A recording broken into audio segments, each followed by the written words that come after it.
Good afternoon. We are breaking into programming to bring you a live press conference who are providing an update on the COVID-19 cluster on Sydney's northern beaches. Let's listen in.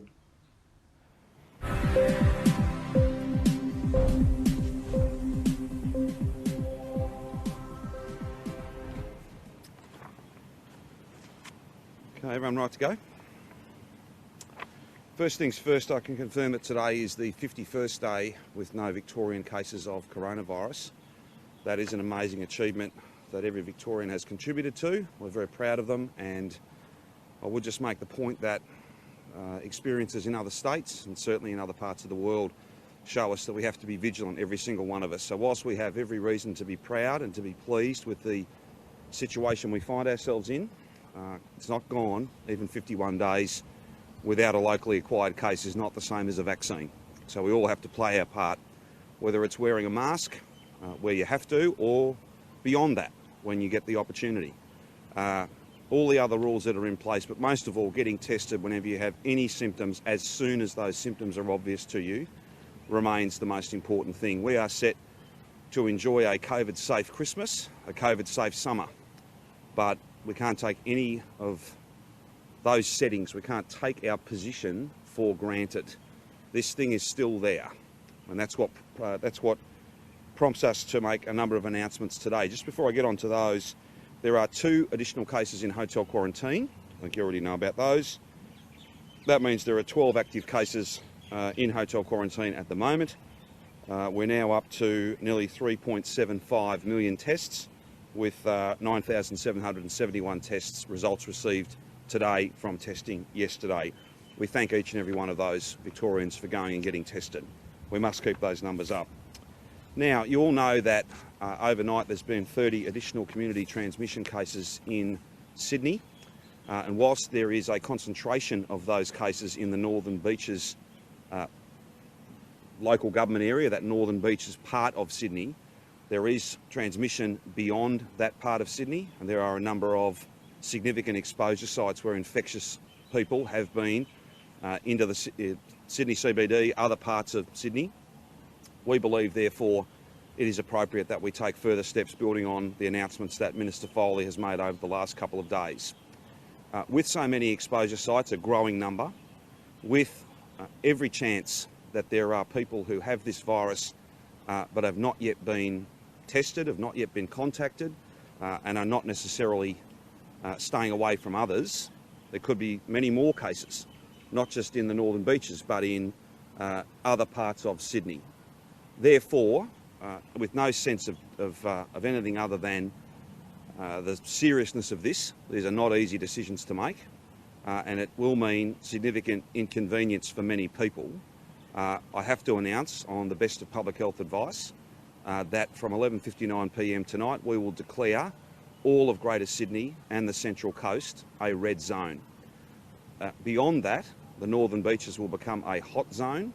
What that means is that nobody who's from those parts of Sydney, Greater Sydney, or have visited that part of Greater Sydney will be allowed to travel back to Melbourne or any part of Victoria.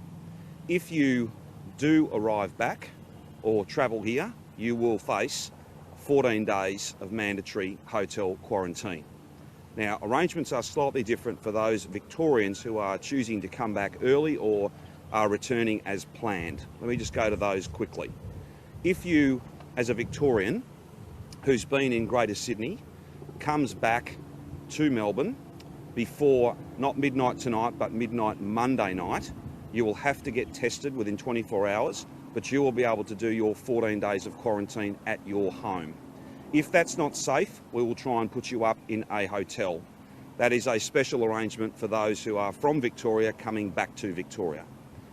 If you're not from Victoria, and if you arrive after midnight tonight, then you will go into mandatory hotel quarantine.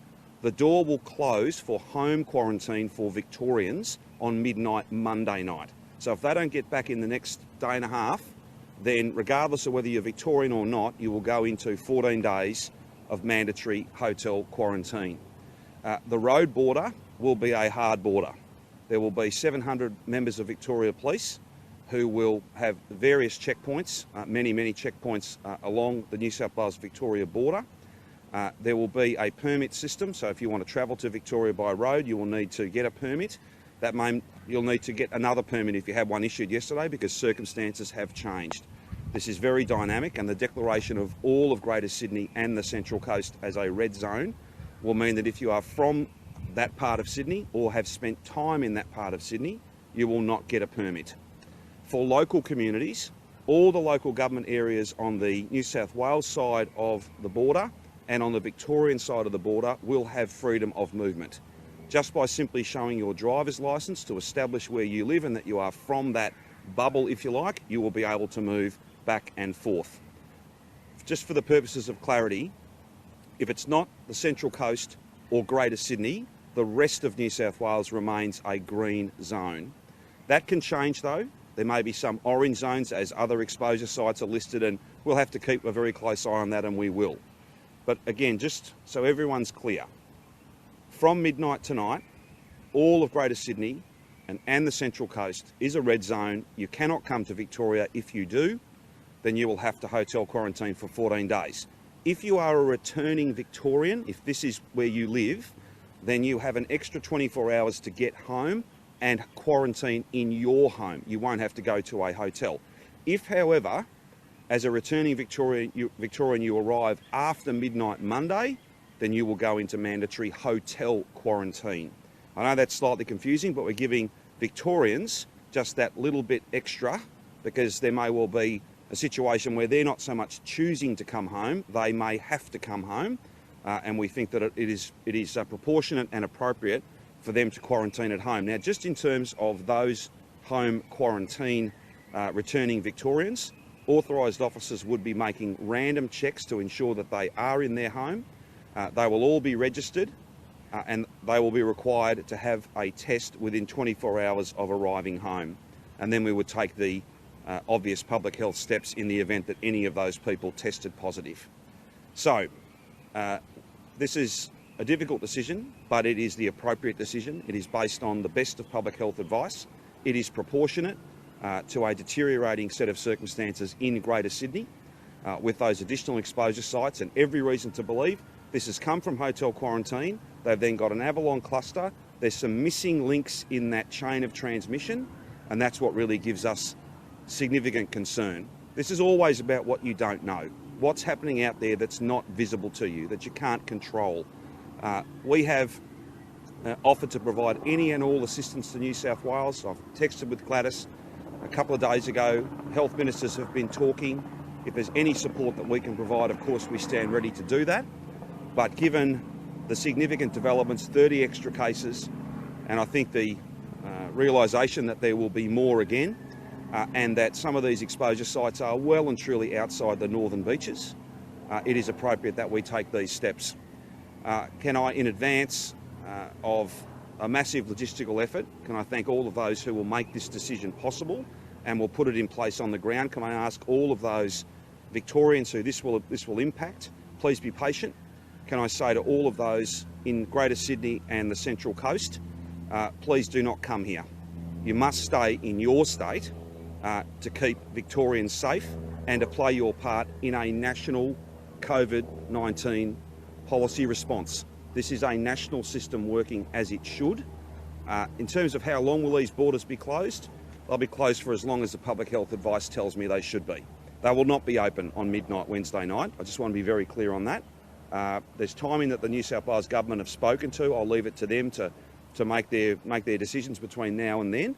But these arrangements will not be lifted at midnight Wednesday night. They will apply for as long as they need to, but they will not be lifted in the next couple of days. They'll be there for a longer period than that. Exactly how long, we can't be certain. Beyond that, I might now ask Brett just to add to my comments. The testing commander, Jerome, is here as well, and he can perhaps add to those comments in terms of the logistics that we're putting in place to test people who are coming here, and then we're happy to take any and all questions you have. Brett. Thanks, Premier.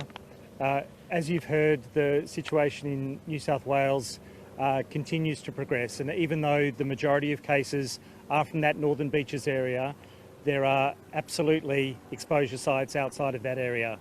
Those exposure sites are sometimes busy places. There is every reason to think that there might be cases now emerging outside of the Northern Beaches area.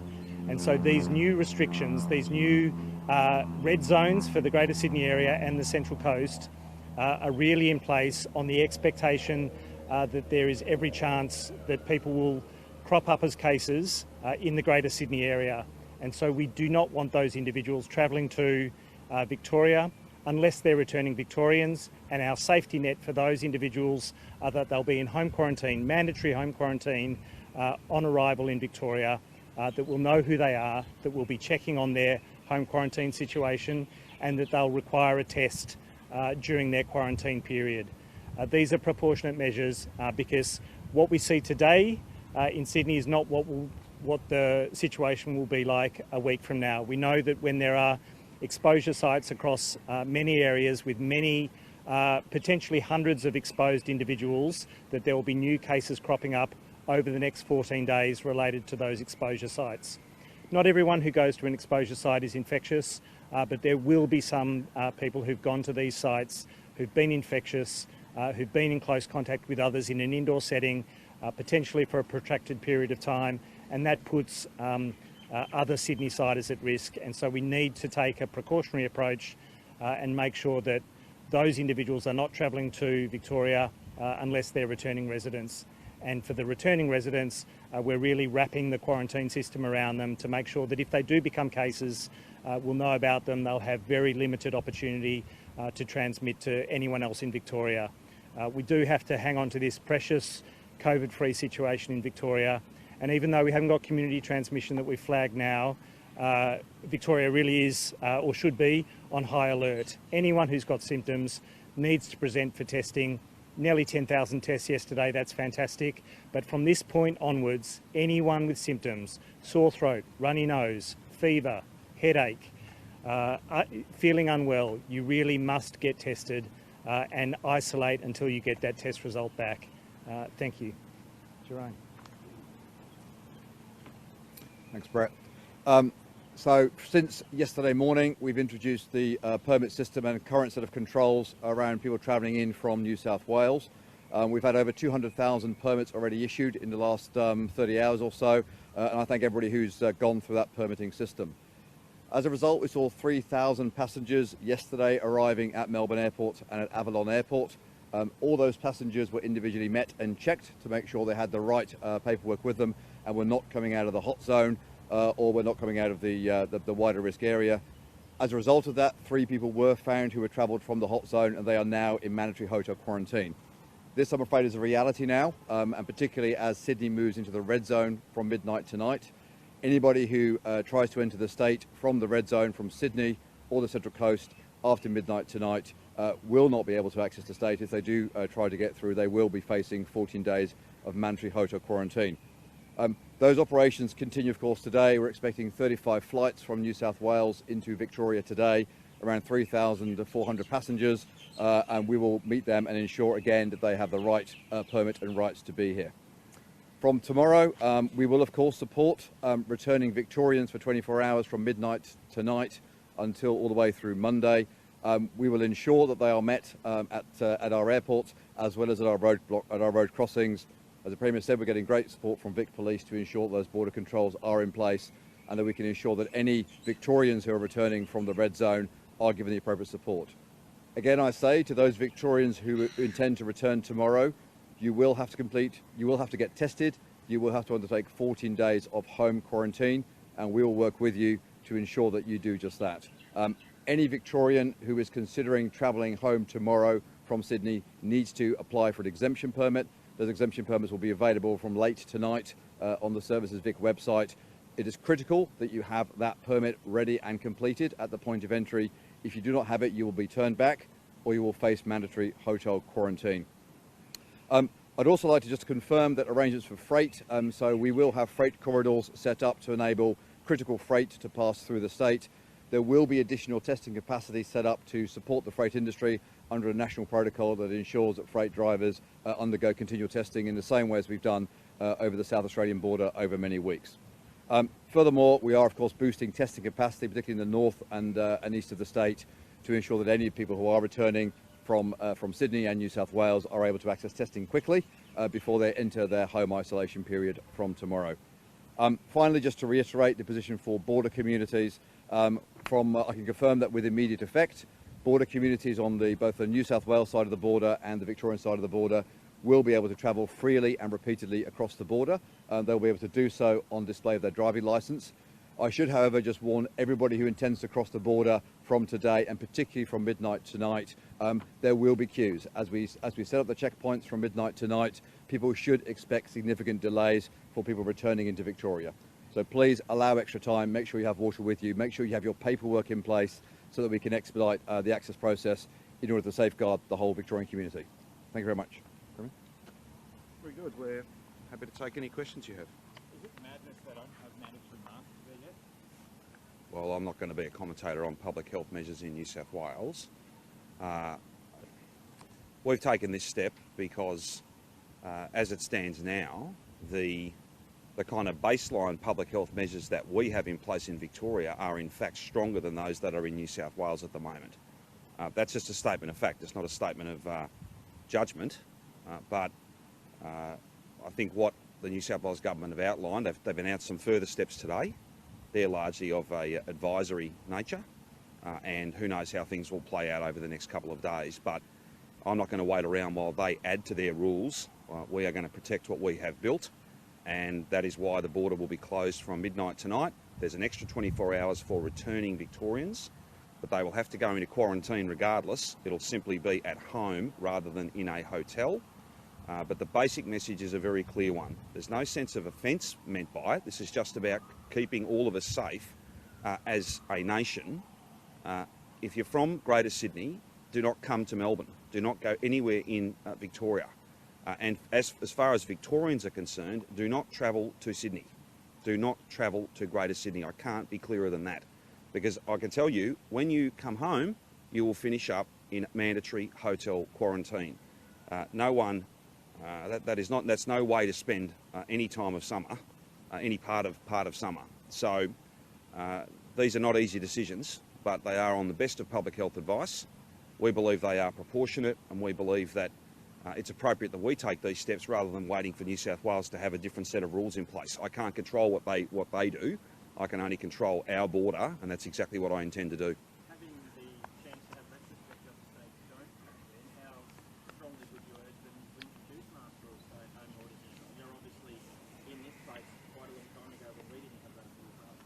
Well, look, again, just as I've said, I'm not here to criticise other states, and I'm not here necessarily to be providing advice. The best thing I can provide is absolute clarity to the Victorian community about what the rules will be, absolute clarity to anybody in New South Wales, from New South Wales, or people who've spent time in Greater Sydney. Do not try and come to Melbourne, because you will spend your stay in a hotel room.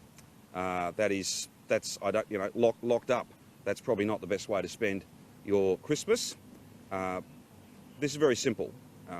There's a problem in Greater Sydney. This is an appropriate response. But the other thing I can offer is any support whatsoever that we can provide to New South Wales, we will. I've already made that offer. Brett's speaking with Kerry Chant. The teams are speaking together. Martin Foley's talking to Brad Hazard. If there's anything we can do to support our friends and colleagues in New South Wales, we will. But as strange as 2020 is, I've not provided gratuitous advice, and I don't intend to start doing that now. That sort of commentary doesn't do anyone any good. They'll make their decisions about their state. We'll make our decisions about ours. We've built something precious, and we intend to safeguard it. And these measures I've announced today are an important part of that.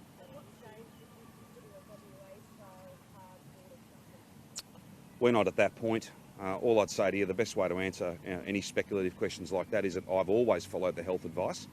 We've always been driven by the data and the doctors and the expert public health advice from our team. I have no such advice. If I were to get that advice, then we would follow it. But I don't think that would be proportionate. Not now. We just have to wait and see how things unfold. And look, we're all very keen as Aussies across the country to see a sense of control come to what's happening up in Greater Sydney, not just in the Northern Beaches. It is happening across Sydney. There are exposure sites. Who knows? Maybe it will be a handful of cases. Maybe it will be more. We wish them well. We offer them our support, not just our moral support, but our support in terms of contact tracing, testing, whatever they need. We're more than happy to provide that support, and we've made that offer.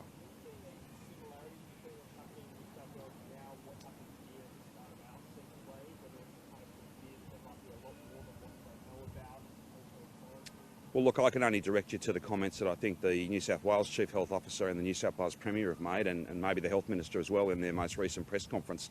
The thing that always concerns you, if you've got 99% certainty where the infection started, so the person it came from via the genomic sequencing, you've then got a cluster or an outbreak over here, but all these links in between are missing, that's when you get worried. Because those people are potentially out and about, either are or were infectious, more likely were given the time sequence. It's always about what you don't know. It's not about what's visible to you. You can manage what you know. It's when things are happening unbeknownst to you despite your best efforts, that's when you finish up with you're not chasing hundreds, but you're chasing thousands of people. And any contact tracing system will face very significant pressure if you start to see that. I hope that's not the case. That's what we all hope for. But I've got to, using that precautionary principle, and following the advice of our public health experts, I have to assume that that's what's happening up there. And therefore, we can't have people from the Greater Sydney area coming to Melbourne, coming to Victoria. That's an unacceptable risk, and that's why the border will be closed. A hard border shut from midnight tonight. If you come here from Greater Sydney, you will hotel quarantine for 14 days. If you're a Victorian returning, you've got an extra 24 hours. You'll still have to quarantine, but you'll be able to do it at your home, and you will be monitored and checked. These are not easy decisions to make. No one's pleased to have to do this, but we've built something precious, and like all things precious, it's fragile, and I intend to safeguard it.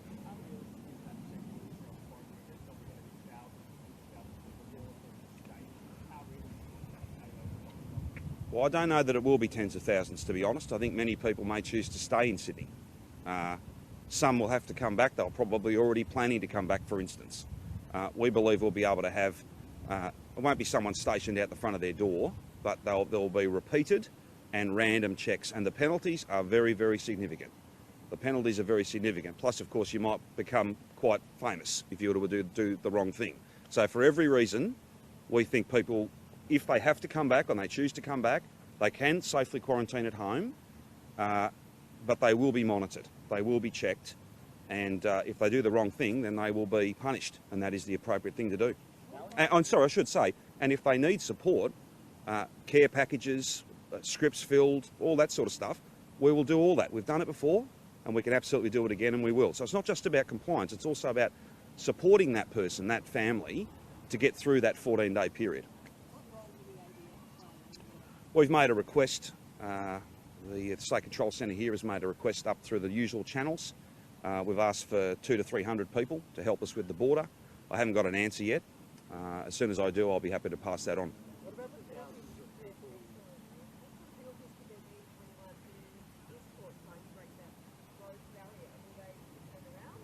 They'll be turned around in the first instance, Candice, but there are, if you are willful, if there were repeated attempts, for instance, there are significant fines. And they go from that sort of $1,600 up to about $5,000. If they go to court, they can go out to $10,000. The Victoria Police have powers to issue on-the-spot fines of up to $5,000. If they take you to court, if you put before the court, then the number goes up to 10. If it's a business, then the numbers are much higher again. But none of those fines need to be issued. None of those fines need to be issued. What I've just said today, what you're going to report throughout the day, will leave no one in any doubt that if you're from the Greater Sydney area, you should not be travelling to Victoria. It's not safe to do that. And if you're from Victoria, I would simply say, please do not travel to Greater Sydney, because when you come back, you'll almost certainly find yourself in 14 days of hotel quarantine. That's not the preferred outcome for anybody. We all just have to use common sense and use that precautionary principle. We're better to take this step now than not take it and reflect in a week or a month's time wishing that we had. You don't get any There's no second go at this, so we are going to make sure that that border is shut from midnight tonight. And the message in between, and for the foreseeable future, if you're from Greater Sydney, stay in Greater Sydney. Do not try and travel to Melbourne, because all you'll finish up doing is in a mandatory hotel quarantine room for a 14-day period.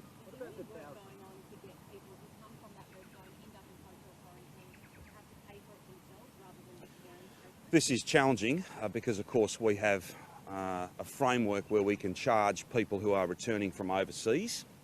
So at this stage, no, I can't make them pay for it. And that's another reason perhaps why I would encourage people not to be coming here, because you will put some strain on a system. A system's working very well. You know, we test our staff. We've done more than 9,000 staff tests since the system was rebooted. That's every member of staff every single day and their household contacts once per week. That's 9,000 tests. That means if we had a breach, and again, a breach itself is not something that you can ever have 100% prevention of. I've said this many times. It can never be zero risk. But our system is built in such a way that the virus would only ever have a one-day jump on us until we tested someone, a cleaner, a cook, a police officer, whoever it might be, ADF member, whoever it might be. And then we would have all of that public health response. We'd pounce on that no later than 24 hours after. So that's one of the features. So it's all going well. We'll kick up as well over the summer. We'll take more and more people, which is very important. But the last thing we want to be doing is having to put people in quarantine for 14 days who really did not need to be here. They're from Sydney and they should stay in Sydney. As for those who are coming back as Victorians, if you get in before midnight Monday night, tomorrow night, you can quarantine at home, but you will quarantine and you will be checked. So many people, I think, will make a judgment to stay in Sydney, but that'll be a judgment for them. They've now got a very clear choice.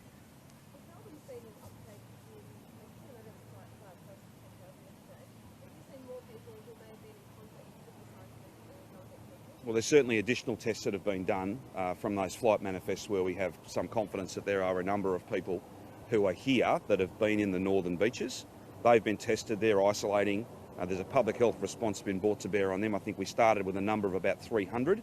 We've whittled that down to about 70 people that we think were in the northern beaches during the relevant time frame. They're all being closely monitored. They're being appropriately supported to stay away from others.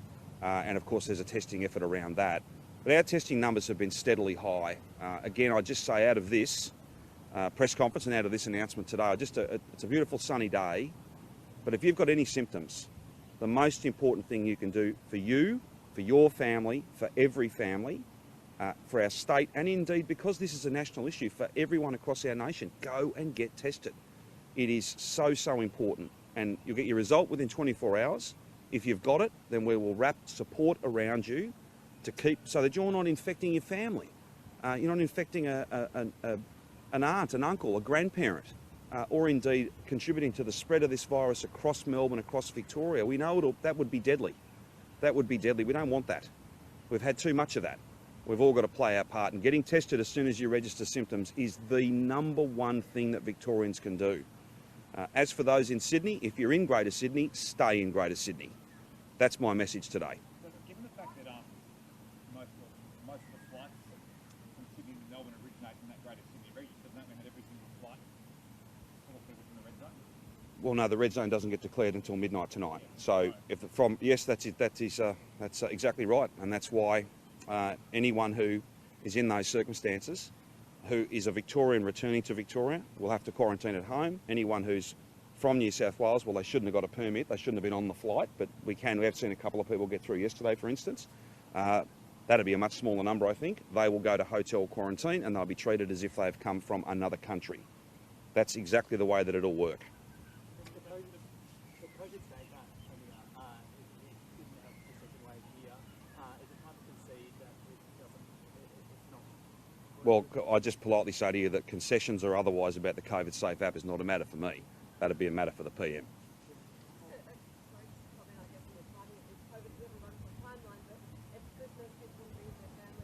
It's incredibly challenging. Look, we all know, Victorians have done it tougher than most, and we've shown ourselves, you know, to have the character and the courage required to beat this thing. But 51 days is not the same as having a vaccine. This is a very difficult time in terms of the impacts that it has on families when people wanted to be and had planned to be together. But it's also, if I just sort of step away from those issues and look at it in a more clinical sense, it's a very dangerous time. Many people are coming together, big functions, family gatherings, people are out shopping, all of these things. That's why masks at shopping centres are important. That's why the rules are in place here, and they won't be changing. We have hung on to these rules because we believe they serve a purpose. Is it convenient? Is it pleasant to be at Chadstone with a mask on? Probably not, but it plays a part. To be at Coles or Woolies with a mask on, you'd prefer not to, but it plays a part. All of these settings are there for good reason, and it is a difficult decision today, but this border closure is for a good reason as well, and that's to keep Victorians safe. Have there been any discussions with Cricket Australia about Melbourne hosting the third test instead of Sydney? We're always in discussions with Cricket Australia. I have no announcements to make about that, but if and when we do, we will.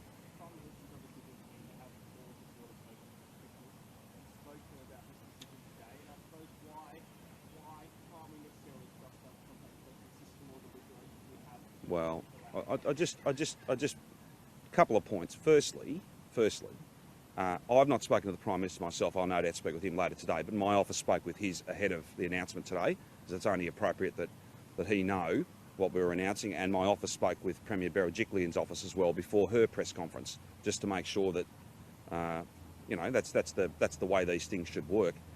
This is in no way a commentary on any public health response. I've steadfastly not been critical of rules that are or aren't in place in New South Wales, and I wouldn't think it was fair or reasonable or even, well, fair or reasonable for people to be reading what I've just announced as a commentary on public health responses here. If the best thing to do is to prevent the cases getting here, not to essentially invite them in and then have to run around contact tracing people who should never have been here in the first place. That's the most logical, sequential, risk-based, and the very best response based on public health advice. If the Chief Health Officer didn't think this was proportionate and precautionary and the right thing to do, then we wouldn't be doing it. But he does, and we are.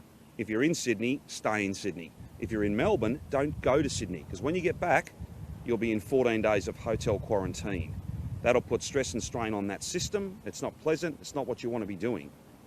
We just have to use some common sense and make sure that we do everything we can to limit the spread of this virus and do nothing that would add to the spread of this virus.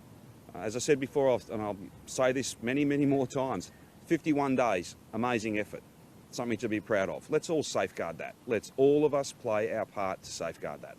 Will you be treating people who are in hotel quarantine in Sydney as they are in the rest of Sydney? For example, if Victorians are doing a hotel quarantine in Sydney, wanting it home for Christmas, but they're not going to be out in the next day or so, will they be able to come home? Might ask the Chief Health Officer to speak to that. There'll be a day 11 test. There's a normal process to clear them from hotel quarantine, but they would then be travelling from the red zone. I might see Brett. Yeah, there are always exceptional circumstances that we can consider, but it's going to be a very high bar. Those exemptions need to be approved by the New South Wales authorities, by the Chief Health Officer and her office in the first instance. But it's, you know, essentially for very strict, compassionate reasons. It wouldn't be out of convenience. It'll be on a case-by-case basis and in very limited circumstances, I would think. So you'd most likely have to do 14 days hotel quarantine in Sydney and then come to the quarantine. Well, if you've completed your hotel quarantine, it really depends on what the circumstances are in Sydney at the point that you're released from quarantine. Can I ask on the two extra people who got the virus, what's the difference? I don't know the demographic details for those individuals, but they're international travellers who've been tested and tested positive, but in hotel quarantine, no issues.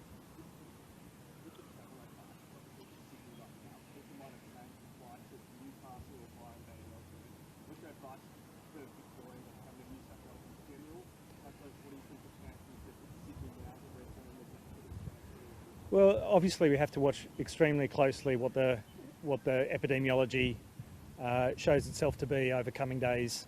It's not turned the corner yet, and I would expect more cases. The way that it's grown in the last few days. So I wouldn't recommend people travelling into New South Wales. You don't know the circumstances that you might be caught in, whether it's in regional New South Wales or in Sydney.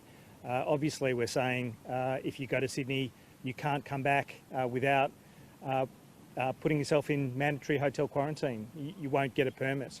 For the rest of New South Wales, it's clearly low risk today, but we've seen Central Coast become a red zone from midnight tonight, and we've seen cases in Forster, north of Newcastle. So, you know, this virus gets around, and there's every potential for other areas of rural New South Wales to be seeded. Can you pick up on people telling lies about where they may or may not have been in terms of a different zone? There's always that opportunity. Those compliance checks can happen, and if people are caught out, those fines and penalties will apply. If people can't demonstrate that they have given accurate information on their permit, then they're subject to potential penalties.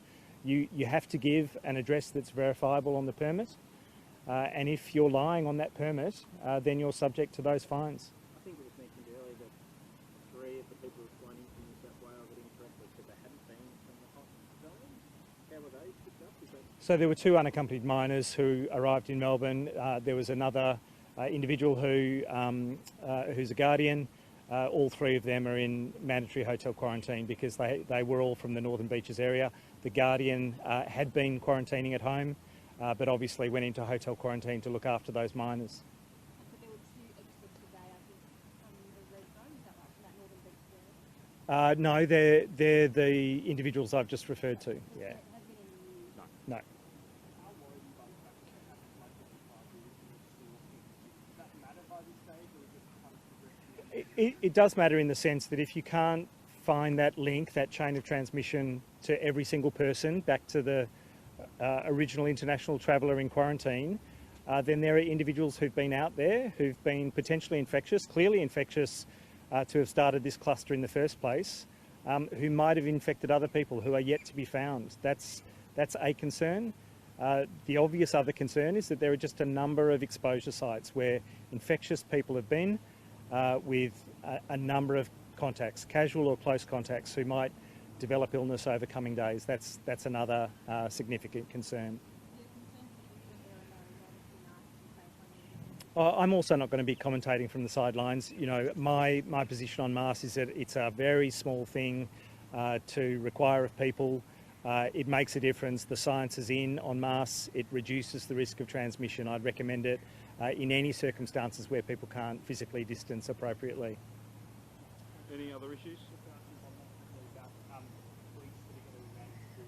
Yes. Yep. Well, it's a good thing we've got more police than we've ever had, and that the academy's been full for the majority of our term in office. We know that, you know, pre-pandemic, our community was growing. There had been a shortage over a long period of time. I think that our predecessors hadn't really funded any additional police, so we've turned that around. And I just say to the criminal element, our police they're going to have a very busy summer, but you'd be unwise to think that that was somehow, you know, improve the odds of not getting caught doing the wrong thing, whether it's out in the suburbs or in a regional town or in the centre of Melbourne. Victoria Police have shown themselves more than capable of doing more than 2 things at once, and I want to thank Chief Commissioner Shane Patton and others. We had meetings right into the evening last night, and Victoria Police are very much on this, and I'm very confident that they'll be able to get that balance right between protecting community safety, fighting crime, but also an acknowledgement that there's no greater threat to community safety than this virus having seeded in New South Wales, Greater Sydney that is, then seeding further into Melbourne and our state. And that's why Victoria Police have been tasked with this important work, and they'll do it well. Can also, in advance, can I thank, there'll be several SES units that'll do amazing work supporting police, and we do hope that we'll get a favourable response from the Commonwealth in relation to those 200 to 300 ADF staff that we've asked for as well, but that's a matter for the Commonwealth. Yes, we are. Yep.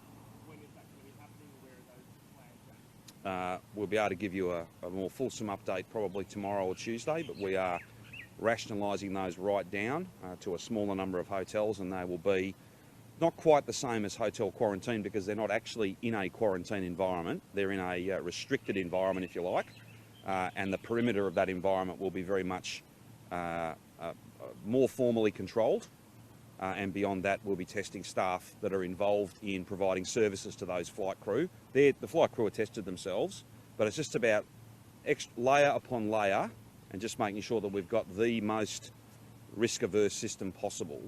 But this is a function. If you want flights to be coming here, they're principally loaded with Australians wanting to come home, then if you make all the flight crew quarantine in a formal quarantine in a hotel for 14 days, then there'll be no planes come here. You'll just run out of flight crew really, really fast.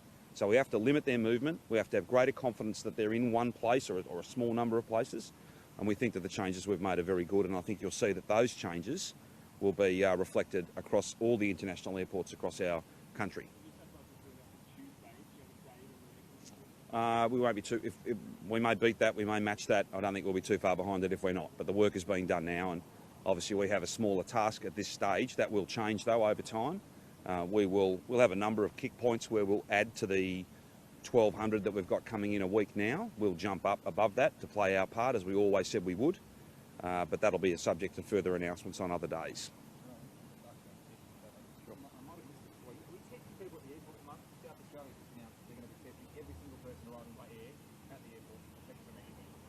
Yeah, so we have testing facilities at Melbourne Airport, at all the terminals now. That's up and running. They had a reasonably busy day yesterday. What we're saying to returning passengers, obviously from Greater Sydney, say, well, nobody's allowed to come back in from the red zone from midnight tonight.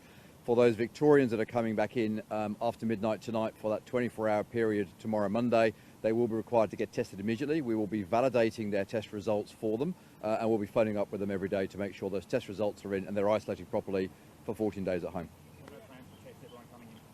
No, we're not going to do mass testing at the airport. The way we're approaching this is very much from a risk-based approach. If you are coming in from rural New South Wales, if you're coming in from the green zone, obviously we're going to continue to encourage you to monitor your symptoms very closely, to monitor how you feel, as we do with all Victorians, and to get tested at any one of our 180 odd testing locations across the state.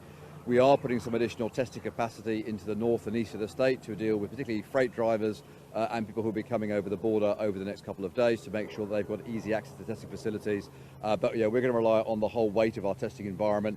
And just a quick, I would like to recognise, literally the thousands of people that are working today and that will be working over the coming days, not only on all of our testing stations, but also on the borders to ensure that we can return Victorians out of Sydney safely and effectively and make sure the rest of us can have a COVID-safe Christmas.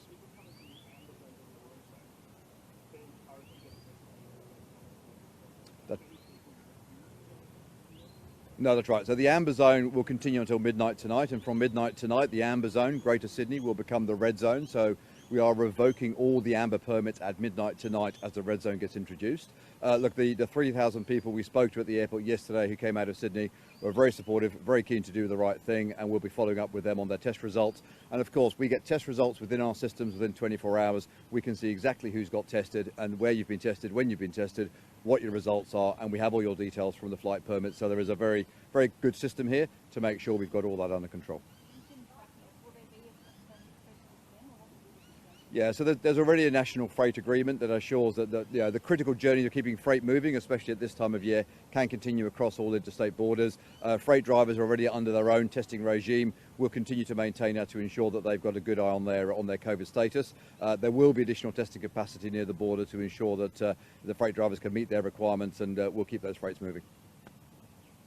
Any other issues? Thanks very much.